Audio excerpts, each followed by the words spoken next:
Just in case anybody cannot tell, it's off. We know it's not working. Okay, it's not working.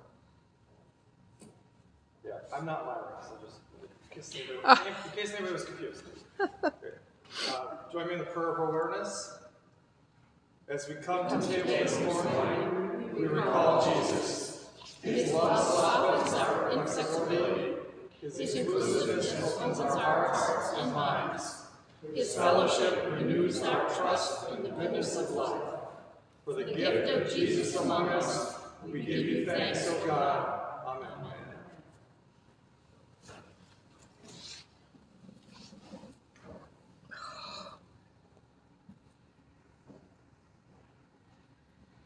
The reading is from the Hebrew Scripture, Genesis 12, verses 1 through 5a, and then verse 9.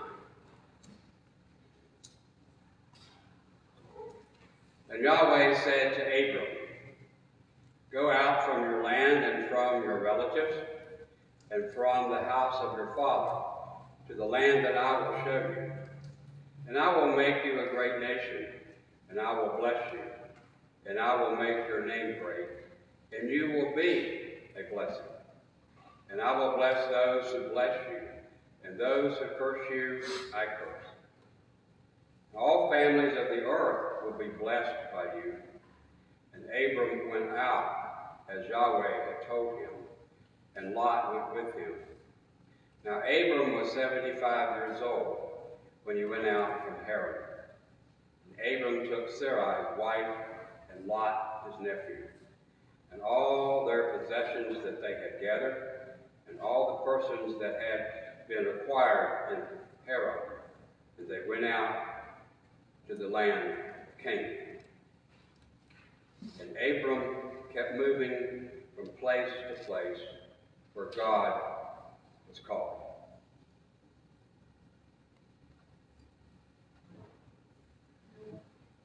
Going out from your country, from the people, your relatives, your father's house, to land I will show you. The journey that we're on. Abram is there, and God says, "Come over here and be here." And then a bit later, God calls and says, "Come over here and be here." That's how it is with our faith journeys. We move from place to place in stages in our lives.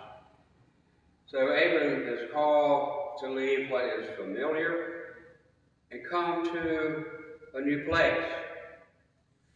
That's both literally true with us as well as it is figuratively true, metaphorically speaking, as we move from place to place on our faith journeys. So, at Haran, the main temple there was a center of worship for the Mesopotamian god, the moon god.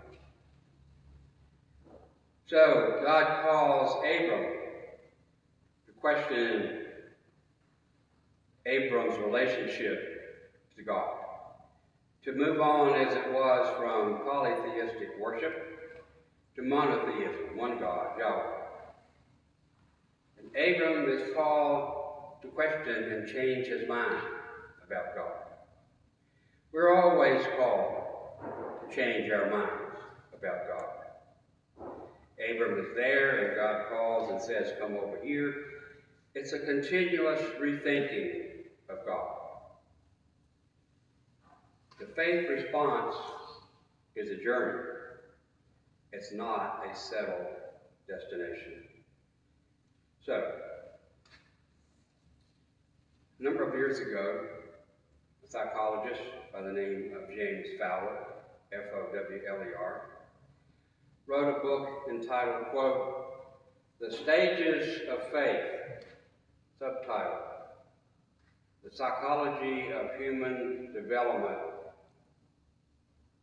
and the Question of Meaning." So, where are we? Where are we collectively in our development here as a congregation? Where are we individually in our own individual faith development? The term go out, go into, go from appears 1,600 times in the Hebrew and Christian scripture, one form or another. We are a people on the move and change. At the same time, the word come in, come out, come from, come to, appears about 1,800 times in the Hebrew Christian scriptures. We are a people on the move and change. People of faith are always going and coming and following and moving somewhere. Settled into a permanent place is not part of our faith response to God's call. Faith is not fixed and settled belief. Once obtained, never to be examined and questioned again. The reason, God knows that when we become too settled, too comfortable, too established, we turn the grace of God into rules and beliefs. We confuse God's love and grace with rules and beliefs.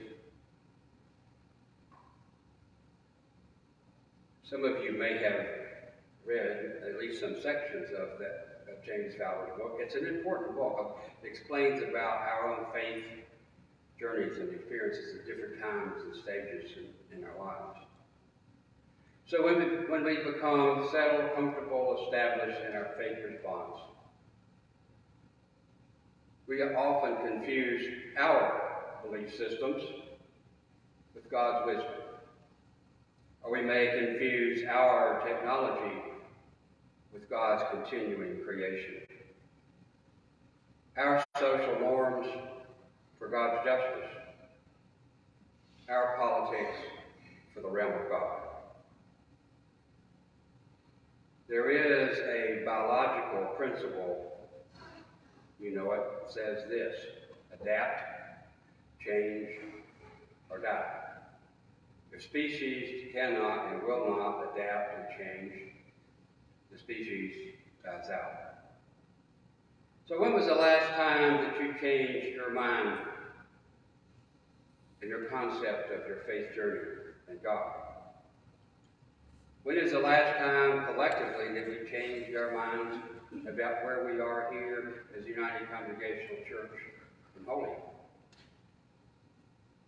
If the United Congregational Church in Holyoke is to survive into the future, we've got to do that, to examine our ideas about what it means to be a community of faith, what our mission to one another, our ministry to each other, and to the outside world here in Holyoke and in the world itself. So who is God calling us to be in this place and space and time to adapt and to change? If we do not discern what God is calling us to be here, we're lost. God is calling us to be and to become what? As United Congregational Church, Holyoke. Is there any correlation between that and the words that God speaks to Abram? Go from your country, from your own people, and from your father's house to the land that I will show you. Abraham is called to go further with God, where God is leading into the future. Abraham is called to leave his family, establishment, and journey to a new place, whether that's physical, emotional, intellectual place. God is always calling into question our thinking and our beliefs and our words. Faith development, that's what we call that. Following God's call, we find our dwelling is not a place, but a way of life. We find the relationship with God is a journey and not a possession that we have. So on Tuesday evening, let's come together and talk about our journey, where we are and who we are, and how we're going to be church in this place, in this space. Faith is not a possession I have. It's a journey I'm on. Eric Baldwin, my son.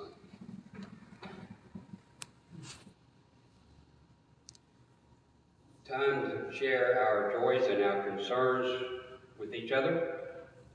Are there joys and concerns that you have that you would like to share with the folks this morning? Anybody? I just want to encourage anybody that would like to make soup to get on board. We had such a wonderful time last night, cutting and chopping and mixing it all together, and it's out there this morning for you to enjoy. So come again next Saturday and join us. Thank you. Let this be our prayer. Lord, hear our prayer. Prayers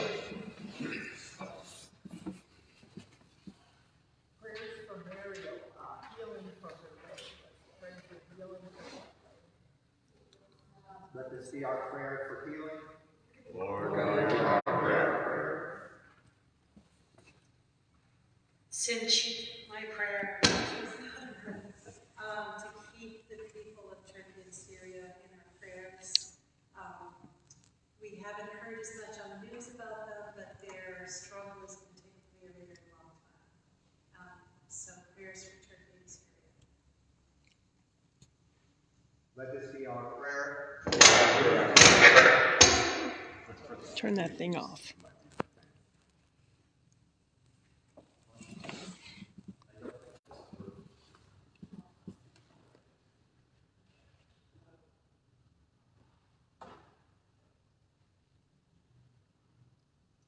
Well, I'd just like to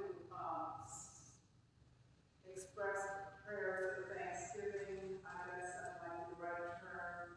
Yesterday, when we made the soup, following the time of preparation, we sat down at the table in the assembly hall and shared bread and soup and had some really good, down-to-earth conversations about Christ and being here in this church and what's valuable to us in this building. And it was just a really fruitful, special time, and I'm grateful for it. Let this be our prayer for community. Lord, hear our prayer.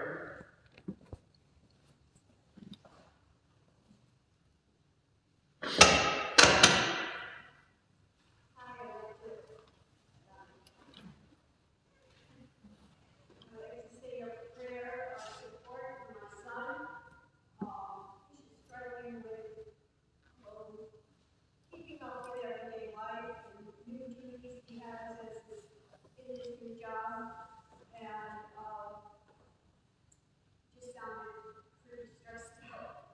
Just here support for him. Let this be our prayer. God, hear our prayer.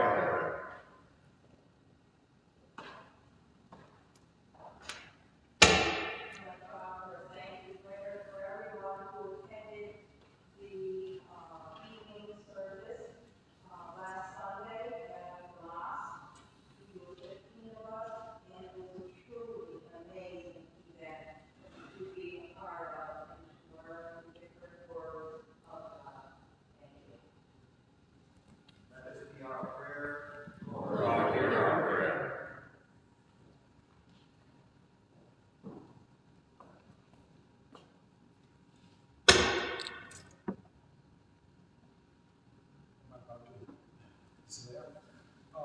Prayers for the people of Ukraine. It's going to be a long haul, and we should lose faith that it's not over in a minute.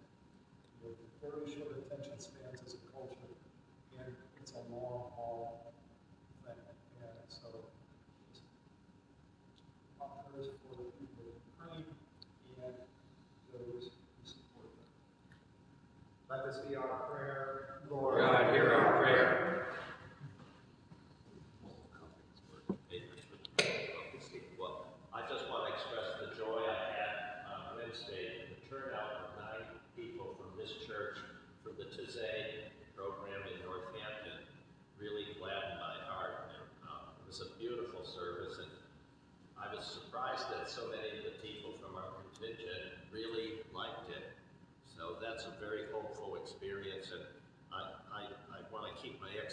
expectations low, but I hope at least that if nothing else, we can journey there at least once a year to Northampton to experience it together and possibly have such a service here. But again, my expectations are low, but to see the turnout and the happiness people had last Wednesday gladdened my heart. Let this be our prayer. God, hear our prayer.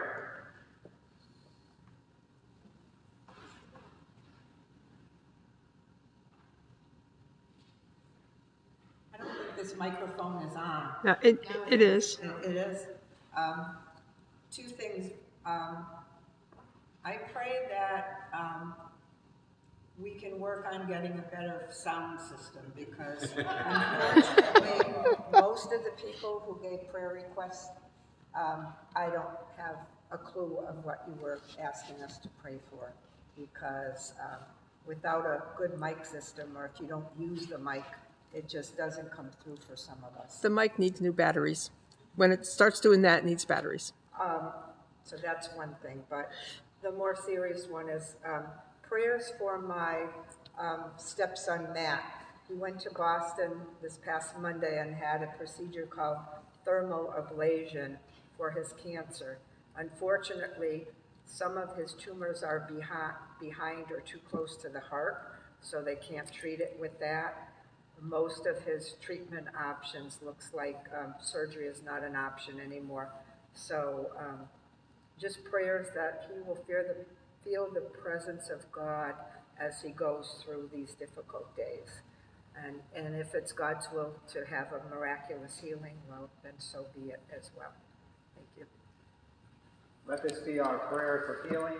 God, hear our prayer.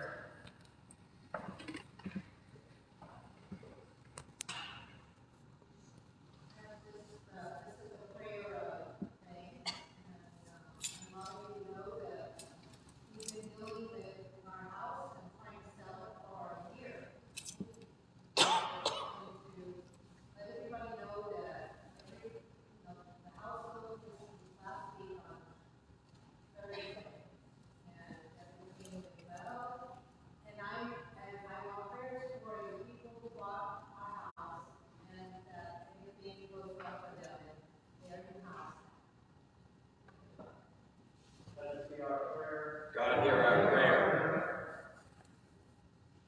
We have another prayer concerning for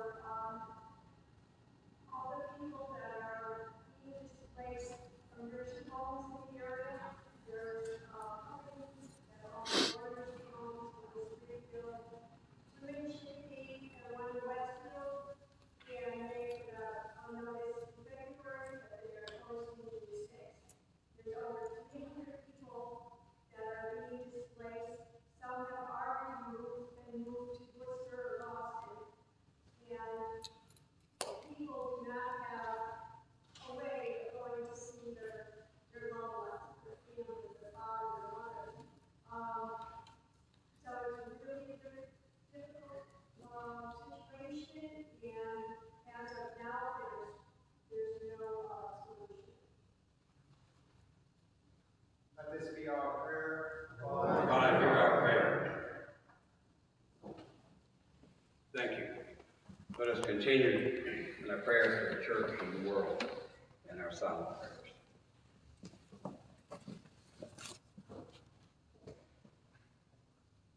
For your love and grace, O God, we are thankful. Thankful as we experience that in our fellowship with one another. Give you thanks for this congregation, for the ministry here to one another and to the city of Holyoke and surrounding areas.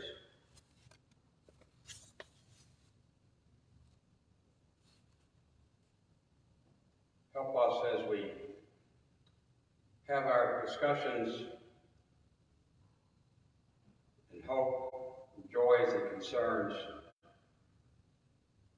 as we share those together for the future of this congregation.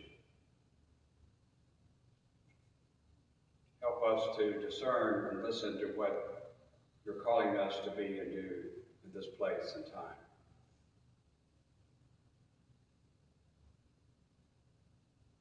As has already been mentioned, for our brothers and sisters in the Ukraine, for the terrible war,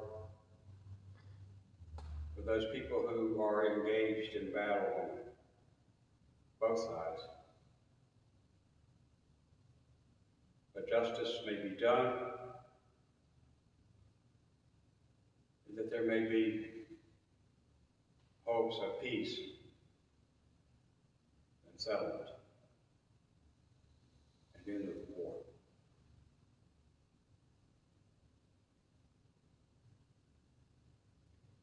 For those folks who continuing to recover from the earthquake, Turkey, Syria, thank you for those who are sharing of their means to help in that place, those places. But thank you again for our experiencing of your love and grace in each other's presence and through one another. So hear now these prayers as we continue to pray in silence.